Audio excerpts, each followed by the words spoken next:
Hi everyone, this is Givalia and welcome to my tutorial video series. So today's video is going to be about alcohol marker, and the brand that I'll be using in this video is Copic. Copic Indonesia is really generous to send me their products, but this is not going to be a first impression since I have used Copic for about 7 years now. I still remember back when I was in junior high school, I used to watch a lot of Copic speed paints, and I was really obsessed with them because of how they are really enjoyable to work with. Without any further ado, let's get on to the video. So Copic is an alcohol-based ink and professional grade markers. They come with a brush and a chisel tip and can be replaceable. They come in 4 different styles: classic, chow, white, and sketch. You can buy them individually or in a pack. Here I have the chow and the sketch. Once they dried out, they have refillable ink. They are quite a bit on the pricey side, ranging from $2 to $9 each, depending on what type and where you buy them from. But the quality is worth the price since they are professional grade quality. The best thing about Copic markers is their blending capability. You don't get any brush strokes or ink line. They all go together, so you can blend a variety of colors with a really great result. The paper you use heavily affects on how you can blend. There's a lot of choices out there. You can use a mixed media paper or a marker paper. It depends on your preference and liking. I have here the marker paper from Copic and Art Media, and my personal favorite is the Canson Bristol paper. But if you're just starting out, a cardstock paper is still a great option. Using a pigment liner is also a crucial thing. Copic has their own pigment liner that's called Copic Multiliner, but you can use other brands as well, as long it's not a water-based liner since it's not suitable for alcohol-based markers. Everyone has their own style and their own way to draw and learn with Copic. There's no right or wrong in using them since they have a lot of different techniques and ways to use them. Feel free to do your experiment with it.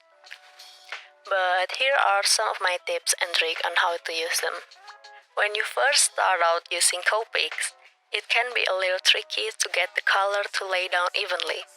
So the best way is not to use exact strokes, cause that can lead to uneven color distribution.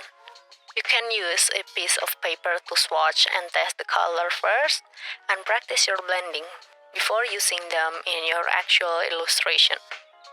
So the first tip is to use a circular motion to fill the areas that you want to color.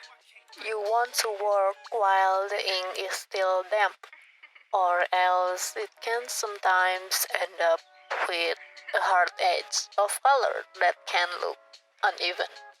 To blend, you can build from light to dark or dark to light.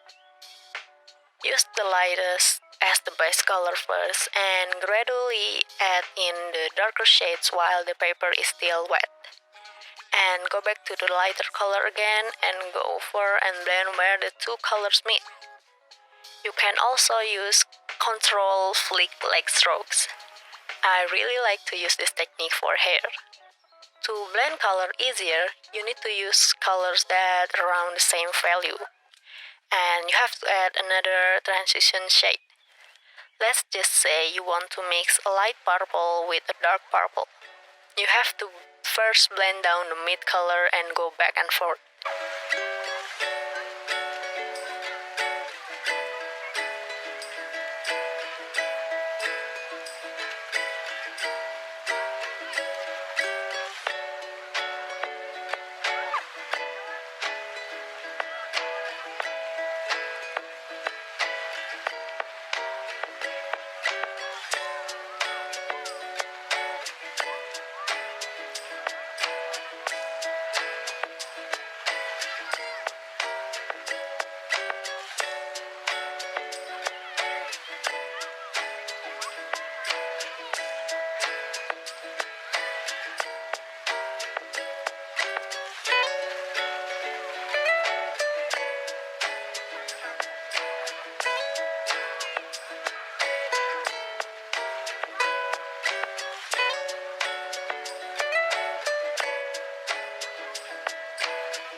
So that's the end of the video.